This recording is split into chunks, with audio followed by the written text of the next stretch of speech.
Okay, so when you have to make a judgment, you have to do it in a frame of reference.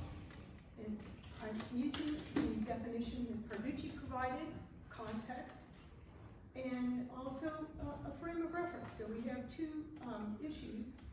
Parducci defined context through the range frequency theory, and I found this very useful in trying to solve some problems I had with this kind of data. These experiments measured the impact of frame of reference and delay on temporal discounting. Now, temporal discounting describes the diminishing impact of gains or losses that change their value because they're delayed. And I'm interested in this because we're living in a time when we have a lot of problems due to temporal discounting. Okay, so often in applied problems you have a short-term gain, but you don't think about those long-term losses. So we end up with climate change, okay? And also there's health issues that are derived that way. So what are we going to do to make people think about the future? Okay, so in this case, let's just look at gains and losses as well as context. Gains and losses are discounted at a different rate. Gains are discounted faster than losses, and all the research that's been done using gains and losses has been done usually in separate experiments, but certainly in between subject designs. Okay, so what we're going to do is change that. Okay, there's also been some work, even in physiological articles, that there's actually a different processing strategy for gains and losses, and that might account for the reason why they're discounted differently. Now, one thing I should mention is I've been giving problems to students for a long time, and you always get discounting. This is not something that appears and then disappears. It's very strong effect. Okay, so what the problem is that both the exponential and the hyperbolic functions have been used to try to describe the rate of discounting that occurs for gains and losses. These discounting models are a fixed form, and there's no parameter for context. Doyle, in 2013, surveyed these functions and found there were 26 different variations. And so, it doesn't seem like we have a grasp on, what should really be determined when we're looking at those functions. And I was frustrated by that because when you look at the different types of functions, they're just being tweaked by little parameters. So it's like that maybe the problem is that discounting is not like a fixed, static event. Maybe it's something that's more dynamic. So we're going to look to see how, if we can deal with that. Okay, so I have one manipulation, a frame of reference. I told you that isolated gains, delayed gains, and delayed losses have been studied usually in between subject designs. Well, I'm going to put them together so that when subjects are looking at some of my questions, they're going to have to judge a combination of gains and losses, and they're each delayed, and the delays vary. So my first question when I decided to do this is, will a subject be able to look at 4 different pieces of information, give me one judgment, and will I be able to take that pattern of judgments and work out what's going on? I wasn't sure. I'm going to be dealing with subjects that are undergraduates who are not particularly mathematically inclined. They're trying to avoid statistics, and so they're not special subjects. These are just people that are in my classes, and I just didn't know if they would be able to handle that information load.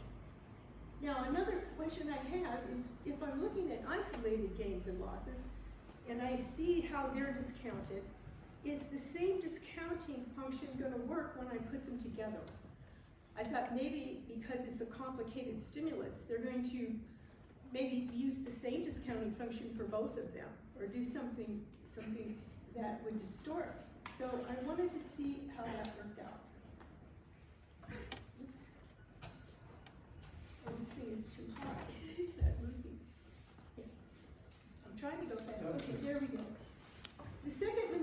equation is the delay range. I had two ranges that I compared, a short range and a long range. So the short range went from 1 week to 1 year, and the long range from 6 months to 4 years. And I had two delays that were the same in those two ranges, so that I could see if I tested them, would the meaning for 6 months and 1 year change as a function of their position in that range. Okay, so I have two experiments. In the first experiment, I manipulated the gain range, so I increased it or decreased it in a two-task two-task design. I had two groups then, one with an increase, one with a decrease, and I always left the loss delay fixed and short, although it's being presented with the long and the short gain delays. In experiment 2, I manipulated the loss in both directions, and I kept the gain fixed so I could see what difference there was. The thinking is that, well, in the literature they say they're different processes, so maybe I would get different results if I'm looking at context with gains and context with losses. Whoops, went too fast. Take a look at this. Oh yeah, the other bottom one. Yeah. Okay. Okay, so this is just a quick overview of the study. So I have two tasks, I have two studies, and within each study I have two groups. And so either the gain is being manipulated, getting longer or shorter, or the loss is being manipulated, getting longer and shorter. You don't have to worry, I'm going to show you the results of both of them at the same time. So we should be out of here by midnight. All right. Now, here's the design. How do you put gains and losses together? So up in the left corner there, I have a factorial design with gains and losses, and those are isolated gains. So the only thing it is presenting them with, one combination. With losses, that's the same as isolated losses, isolated gains. And then to do the combined, I did a factorial combination of the largest values of both stimuli, the gains and the losses, combined with the same delays. And so if you look at the marginal means across the rows, across the columns, that's the gains combined with losses. It's how did they judge the gain when the loss was present. So I'm not looking at gains with the loss subtracted or anything. I'm looking to see did seeing the gain change the way they looked at, the loss, make them look differently at the gain. If you look down the columns, I have the losses combined with gains. And again, I'm just taking the average across all of the rows, and then I have an estimate of the losses combined with gains. And I can see where the losses viewed differently when a gain was present. Okay, so this is what the stimulus looked like. I was giving them loans because students are familiar with loans. You've got to take all these loans out. And so I could talk about getting a loan, and it was meaningful to them, and I talked about how much interest they would have to pay. I didn't give them percentages and all, I just gave them the amounts in terms of the money, and I gave them the time in terms of just 1 month to 4, 1 week to 4 years, depending on which one we were talking about. Now, they responded on a continuous scale. There were no numerical values. They just, they used a slider for the first study I did, and so they just moved to where they wanted to respond, and they would respond. If they wanted to adjust, they could, but if they hit the button twice, then that was their answer. And I always gave them the ranges on all the variables at the bottom of the screen so that they could see them. Because when we shifted from a long to a short range, I wanted to be sure that they'd be able to look back and see what happened. Okay. Now this is the model that I'm going to use to try to determine what's going on. All right, so there's 3 components to the model. The rating, the first one has the combined gain and loss. I'm using a simple additive model to start with, and there's going to be a subjective value for gains and losses, and there's going to be a subjective value for the discounting. Then when you look at these other two, this is the equation for the isolated gains and losses. And again, I have the time in the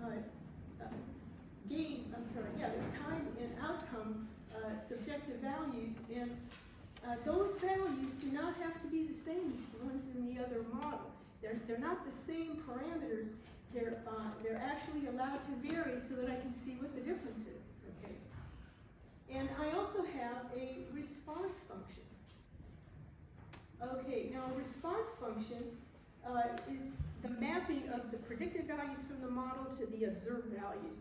And I have a special function in there because I've been doing a lot of research with decision making, and I find that if I was looking at gains, I tend to get a negatively accelerated function that represents how the model relates to the subject's responses. It's almost like the Tübingen model in a way. I mean, as the gains get larger, they need a bigger gain to show a difference. Same thing with losses, but losses are in the other direction, so that's positively increasing. And I've also done some work with a series of gains or a series of losses, and in that case, I get a linear response function, so that can happen as well. I think it's important to define what that function is rather than just assume it's linear, because I don't want it to interfere with my results.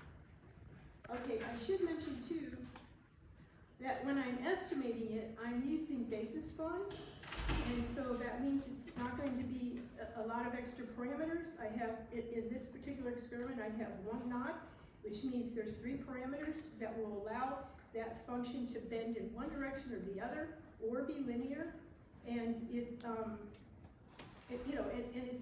so it's all taken care of, and I can actually look at what the best optimal function is to relate my model predictions to the actual data.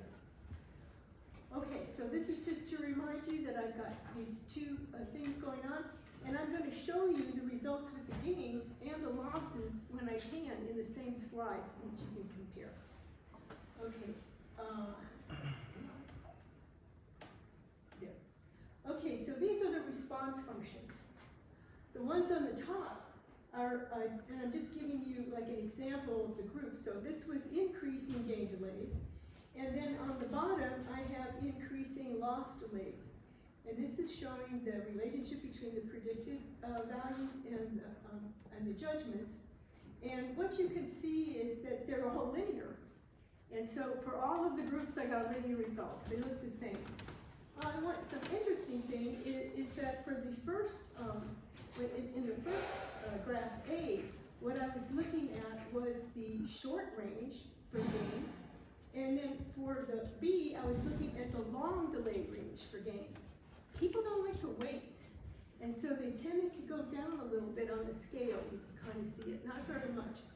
With losses, they have, using the whole range when they're looking at in this case, it was the short range for losses. And then when I let them have a longer time to pay, they like that. They like to put that payout. And so they sort of slipped a little to the top of the scale. But they're still pretty variable in the way they responded. Okay, so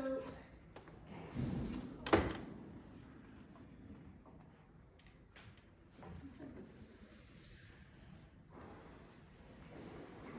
Oh, there we go.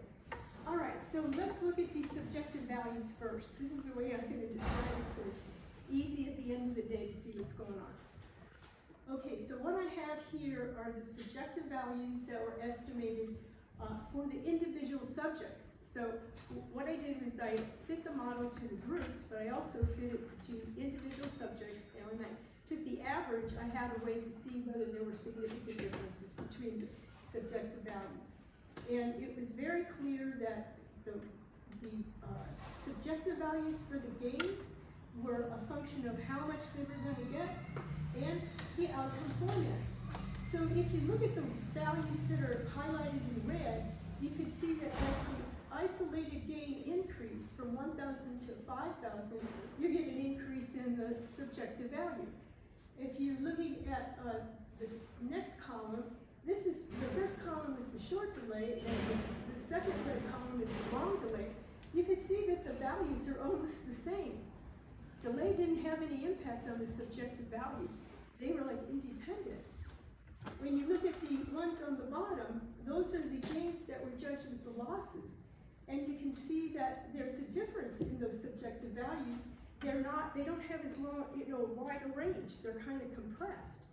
And it's true for both of the short delay and the long delay. So when you're looking at context in terms of what's important, it's important whether you look at them alone or you look at them combined. It's going to have an impact on the way they see those outcomes. Oops, what happened? Oh, what happened? Yeah. Okay, now these are the results for the gains, and these are the results for the losses. And again, when you have an increasing loss, you're going to get a decreasing subjective value. But the same pattern is holding. There's no difference in the gains and losses in terms of the fact that they're going to change as a function of the magnitude, and they're going to change as a function of the, I call that the format of the stimulus. Because when it's combined with the losses, you get a different pattern, but it's consistent.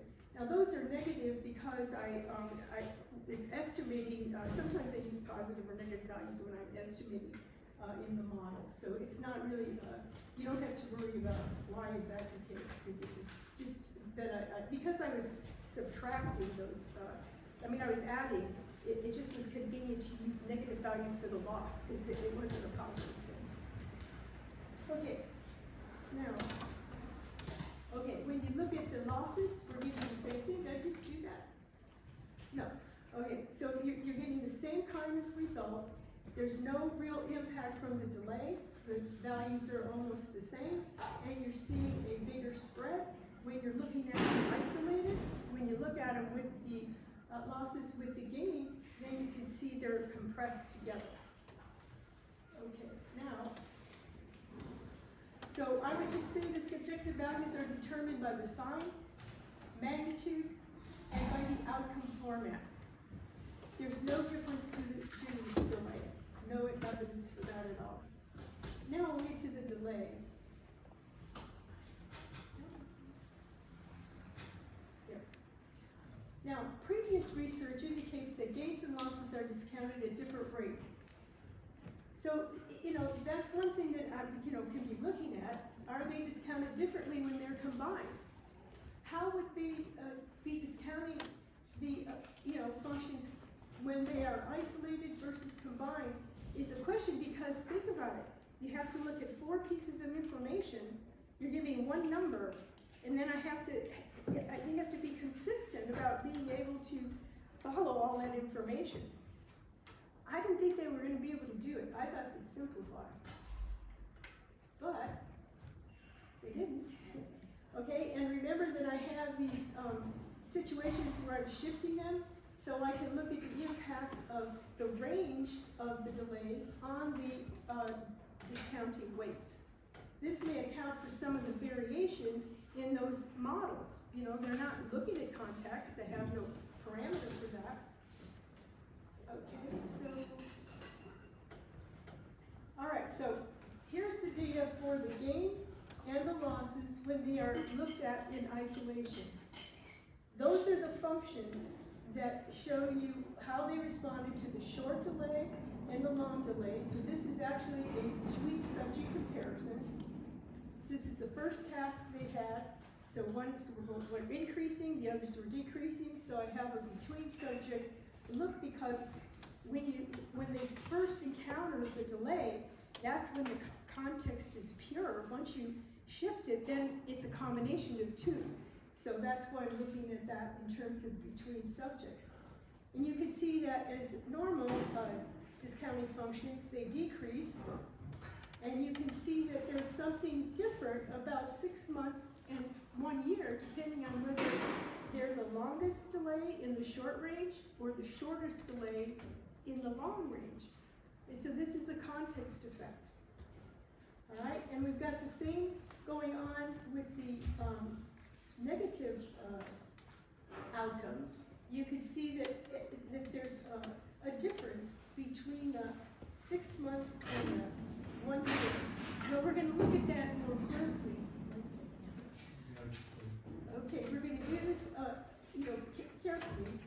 And I want you to notice that, let's say this, the one set of discounting functions are decreasing, the other are increasing, and so they were providing me with that form of the function while they were looking at all 4 pieces of information. And they're matching what we got with the isolated. So, essentially, they're able to do this task and discount gains and losses that are one combination and give me the same kind of difference in discounting functions that you would expect with isolated. Okay, now I want to show you, here is the combined gains and losses for experiment 1. And you can see that I'm getting exactly the same shape of the functions with the multiple outcomes. So you can see that it wasn't just because, they were separated in the same task, it's also when they're combined into one response. This was, like, a really exciting finding because it it gives you an idea of why there might be 26 different discounting functions out there. Because every time someone designs an experiment, if they use a different range, then you might expect that's going to impact on how the delay works. Okay, so one other thing I did, we're getting close to the end. I might as well just go with this. Okay, so what I have here is an example of all of the 6 months and 1 year stimuli, and I wanted to see if there was a difference in the way people were responding to them every time they occurred. And so what I've done here is I'm looking at between groups, and this is the first task in A and the second task in B. In the first task, what it shows, and we're dealing with gains here, it's showing that when, regardless of what the stimulus is, when they are in, they're looking at that, 6 months and 1 year, they're seeing that as more favorable if it's in the long context. Okay, I'll do it real quick. But if you mix the context, you go to the second task, you see that changes, and now it's actually underneath that line, but that's what the preference is for gains anyway, short delay. So you get an effect, and it's different for task 1 and task 2. And we're able to see that because of the, because of the model. All right, let me just go.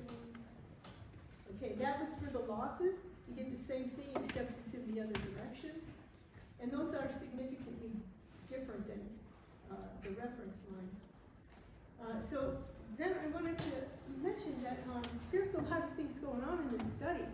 So I replicated it with a different set of experimenters, a different set of subjects, and I got exactly the same results. All of the graphs match, and so, I feel confident that there's something stable going on here.